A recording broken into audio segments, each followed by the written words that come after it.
Hey guys, it's Ice here. This is the Benchmade 810 SBK Contego.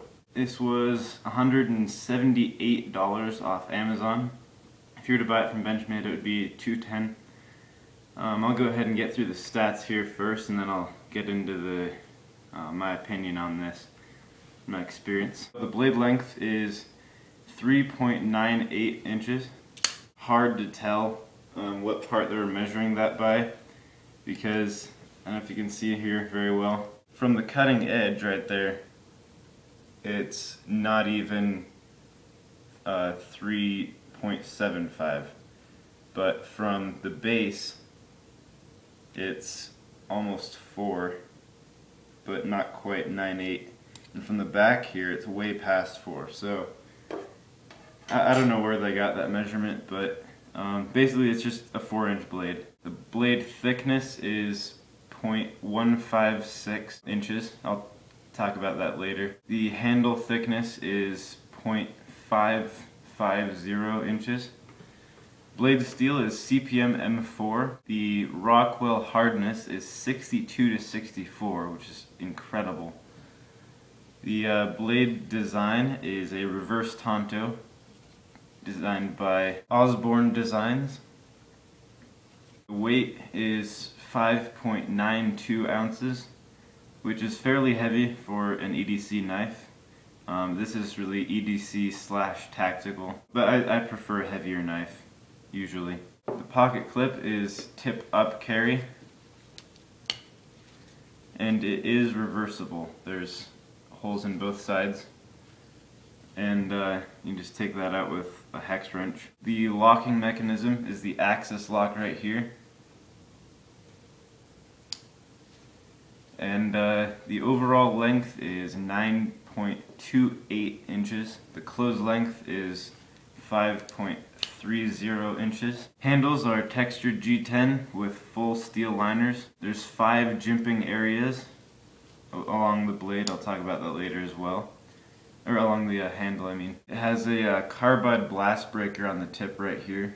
Lastly, the coating on the blade is a black Cerakote. It does come in a clear Cerakote if you want it that way as well. Alright, so on to my opinion on some stuff. So the blade length, even though it does say 3.98 inches, it could be more or less depending on where you measure it from, but I guess that's a good average, 3.98. From the very start of the serrations right there, the entire cutting edge is only like 3.75. The actual blade steel is about 4 inches. The blade thickness is very interesting what they did with this. 0.156 inch thickness, and usually with the blade it gets thinner as it goes up the blade, but they did something different with this one. It starts obviously very thick at the base, and then as it moves up the blade it gets thinner right here, and then comes back to its full thickness near the tip of the blade right here.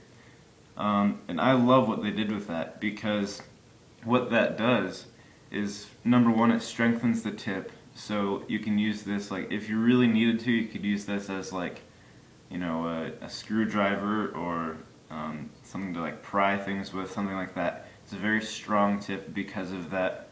It keeps a lot of the weight forward on the blade, and since it's such a long handle, you can grab it down on the handle. You can get a lot of swinging and hacking momentum into this because of that weight being more forward on the blade. And that's very useful, especially in blades 4 inches and up. So I really like what they did with that. The only thing I wish they did differently was make the blade a bit beefier, as in not thicker but wider. I don't tend to like narrow blades, but it's not a huge issue. This isn't terribly narrow, especially for Osborne Designs. Osborne Designs are usually very thin, narrow blades. This was in the black class, Benchmade's black class. They have blue, gold, black, and HK knives. Black is basically their line of tactical and military law enforcement knives. Like, I guess you could use it for survival, but I wouldn't do that because it wasn't made for that. And if you use this for, like, you know, chopping wood and stuff, then this edge isn't going to last as long as it would. So this is a tactical and EDC knife. I bought it for an EDC, and that's what I've been using it by, and it hasn't failed me yet. Blade steel is CPM M4. This is very similar to D2 work steel. It is not stainless, it will rust. That's why it has this black Cerakote on it. So you're going to need to keep this oiled and away from moisture. I don't know if you can see this very well, but in the camera, on the back here, this part of the blade is not coated, so this will rust. So you want to keep an eye out for that. The Rockwell hardness is 62 to 64, and that's amazingly high. Most blades are only like 58 or like 59, something like that. It's about the average.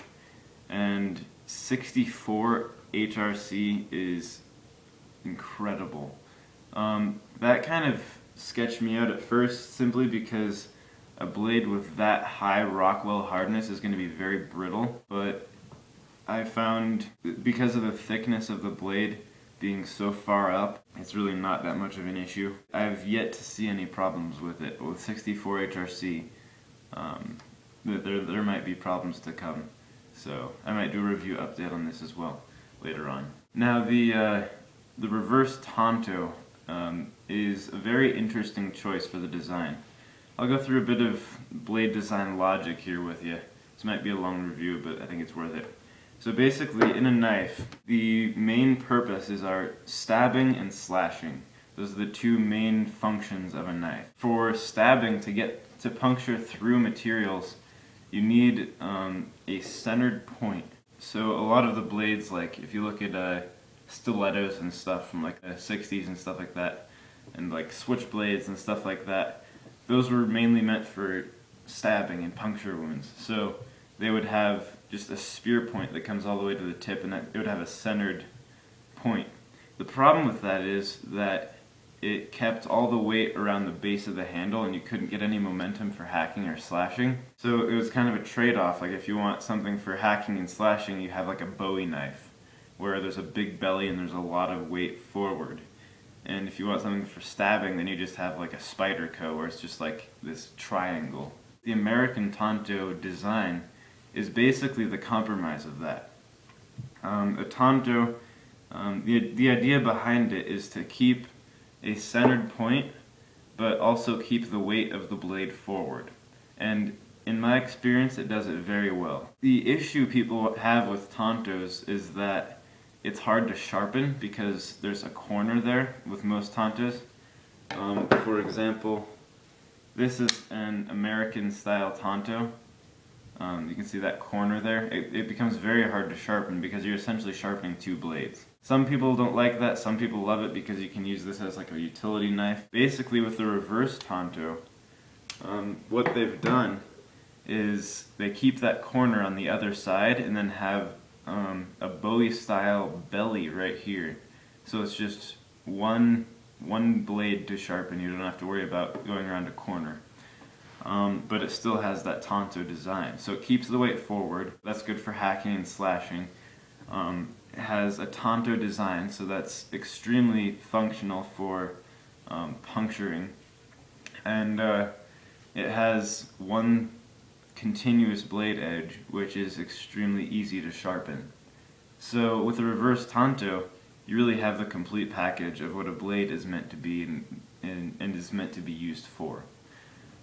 So that's really the logic behind it, and I am very satisfied with it so far. It does everything very well. Moving on to the handle. Some people say it's a disaster in ergonomics. I personally think it's a masterpiece in ergonomics. First of all, it's long, and second of all, it's so well designed around the fingers, not just the hand.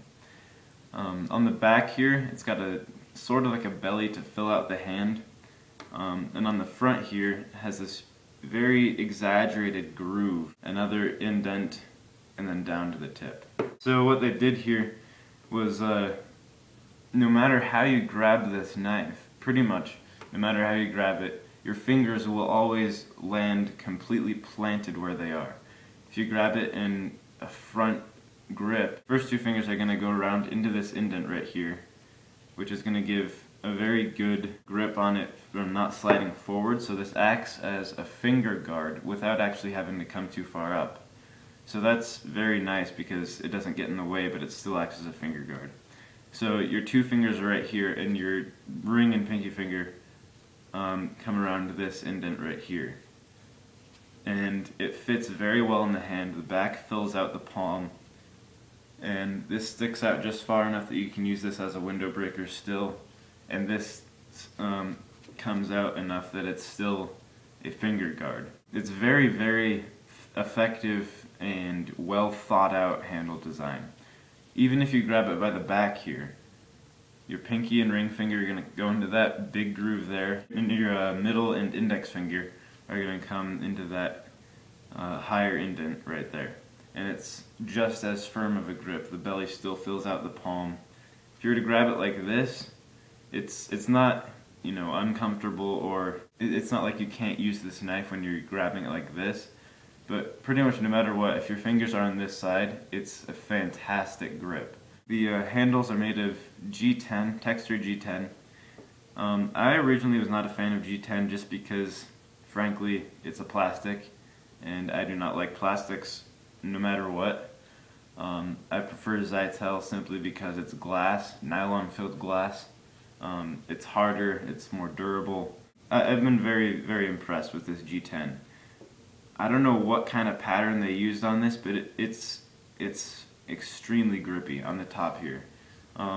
It's almost like the optical illusion of the carbon fiber look, and even though it doesn't, like, you can't really feel like the bumps like in this SEAL Team Elite. You can actually see, you know, each individual scale. Whereas with this, it's kind of hard to tell what they did with that design. It's very grippy. It's amazing. It's like, it feels so surreal, honestly, how grippy this is as an actual handle surface. And what they did with the edges here was they indented it down a little bit, but still kept those grooves, so that it still has like a rounded feel on both sides, but it's still very grippy. The corners can get kind of sharp if you're using it over a very long period of time. That's why it's not as good as a survival knife, simply because you would start ripping up your hands and blistering up. But for tactical, it grips the hand very well. It's a very aggressive grip. And the jimping on the handle is amazing.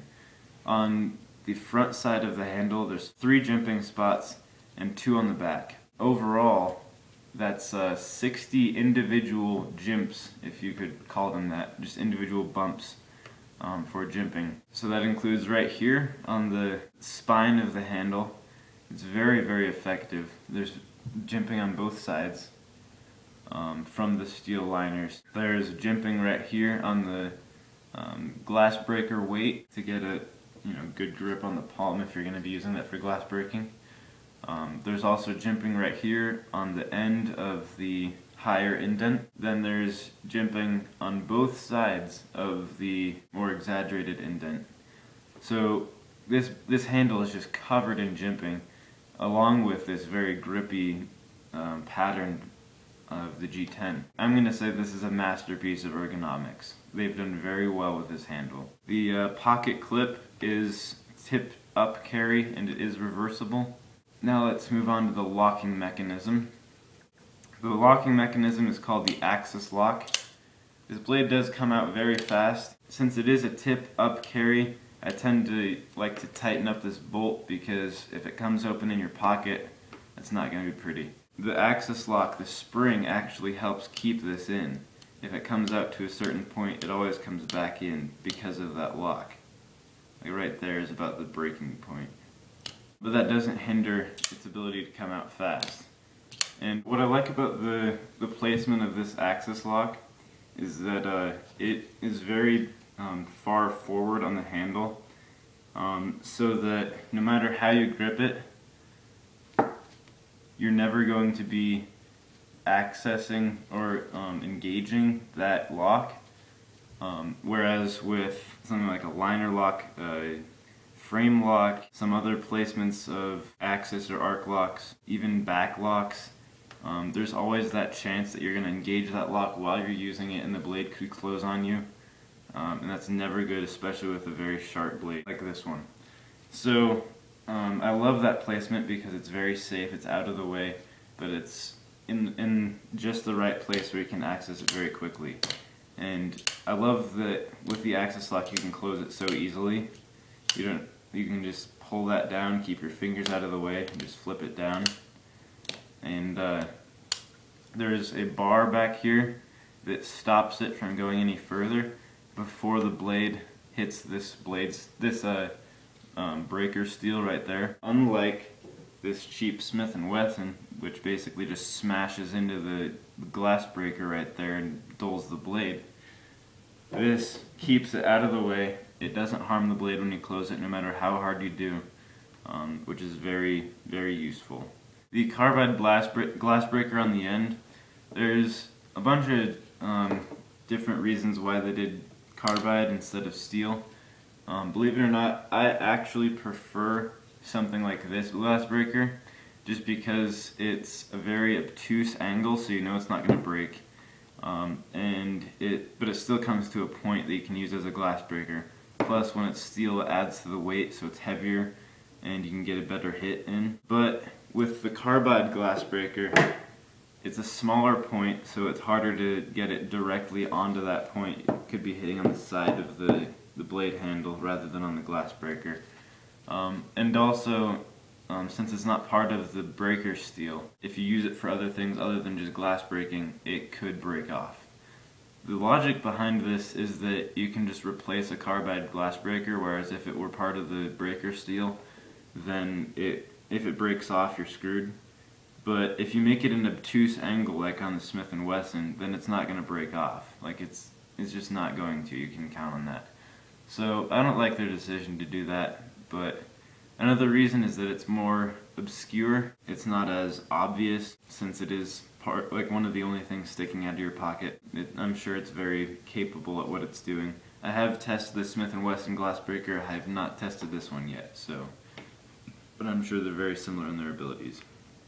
About this pocket clip, this is a very deep carry pocket clip. I originally wasn't a fan of deep carry pocket clips simply because if you have shallow pockets, it can't go all the way in sometimes, and also I prefer to have it sticking out a bit because sometimes you want people to know that you're carrying. But the deep carry pocket clip is more for discreetly carrying it, and I found that to be very useful in college simply because you don't want to be alarming people on a college campus. That's just not a good idea. I've carried this at work. I've carried this even into like movie theaters.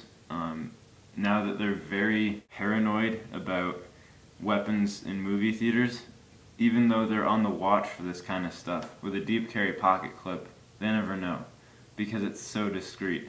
Even when it's in your pocket, this is all it's showing, and like people can't even tell that it's a knife. So I can see their logic behind it, and I think this is definitely what I was looking for in this knife. The black Cerakote coating on this blade is very strong. I've used this knife very extensively, and none of it has started to come off yet. So I'm satisfied with it. It is not a stainless steel, but I think that's actually partially a good thing because, you know, back in the day they used to say that a stainless steel can't hold an edge. If it rusts, it holds an edge. So, I mean, I don't think that's, you know, a completely true blanket statement, but with a D2 or M4 work steel, I'm okay with it being not stainless. You can also get it in clear Cerakote versions, and you can also get it in a plain edge or serrated of both clear and black Cerakote. So there's 4 different versions.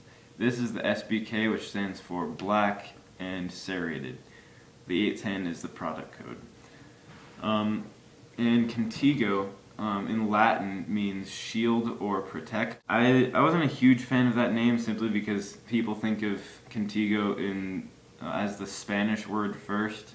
They're like, what? That doesn't make any sense. But, you know, obviously people aren't going to be thinking Latin when they hear Contego. But it's an interesting name, I guess. The blade edge style is very interesting. These are not very protruding serrations. They're very shallow. And what I mean by that is, if you compare these from the SOG Seal Team versus the Benchmade Contego, I don't know if you can see this very well, but the Seal Team has very sharp teeth that jut out very far. And that is very effective. I've batoned through hundreds, maybe even thousands of logs with this, and these serrations are still there. So people think that, well, because of their more shallow serrations, they're going to be more durable.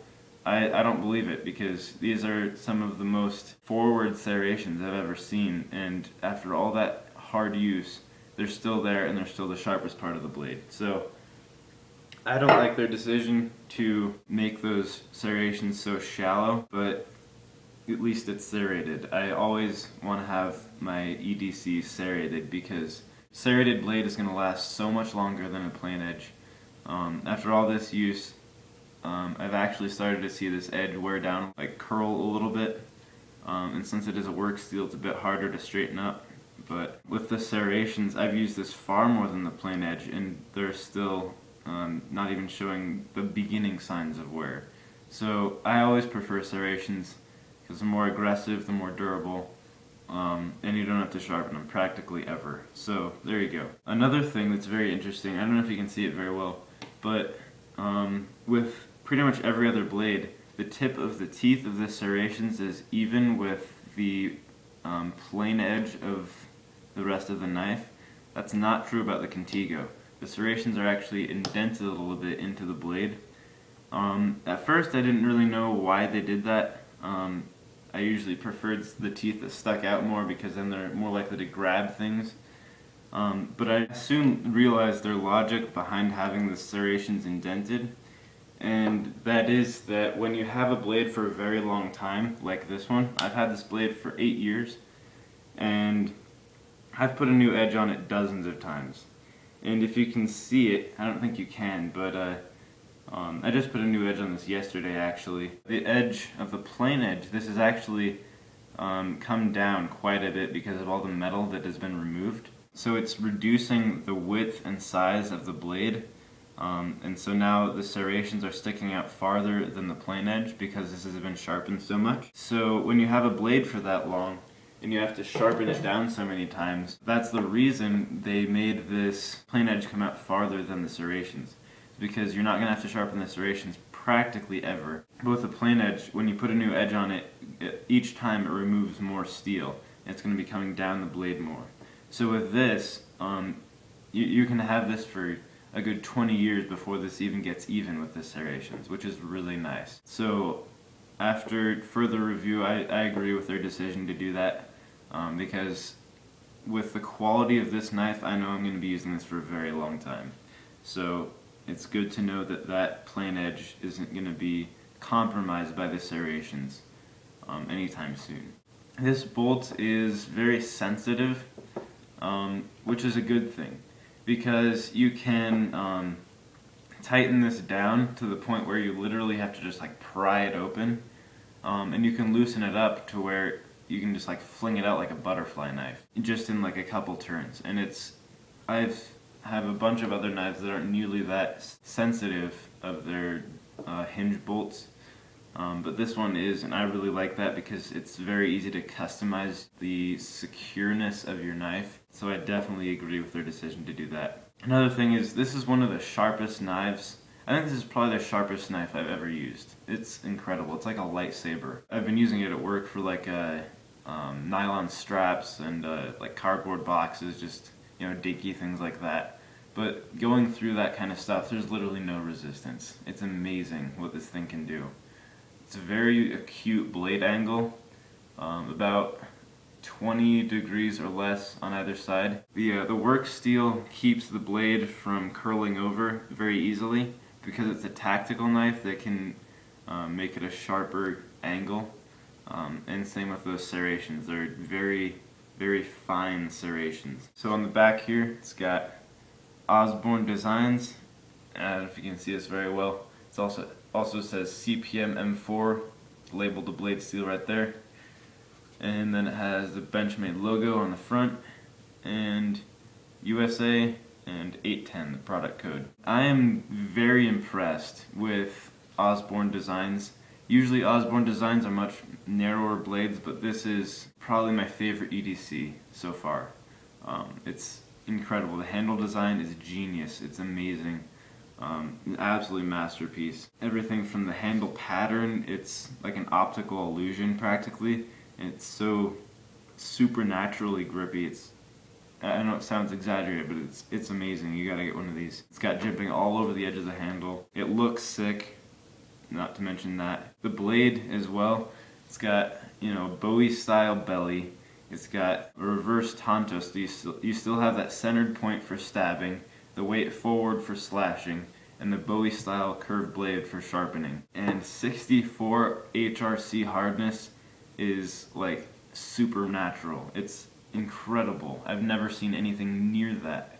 So this is probably the most unique blade, folding blade that I own. It blows everything out of the water. I'm very impressed with Osborne Designs. Osborne, I don't know his first name, but basically with like Osborne and like Bob Lum and knife designers like that, they'll go around to different companies and they'll design one or two or maybe even a line of knives from just their personal knife designing, and then the knife designer like Spyderco or Benchmade can then retail it with their name on it. So Osborne Designs, but it's a Benchmade knife as well. When these amazing companies team up to make a blade like this, it's amazing the kind of precision and genius designs they can put into a knife. I love this thing. So there you go. That is the Benchmade 810 SBK Contego. $178.50 off Amazon. Thanks guys for listening.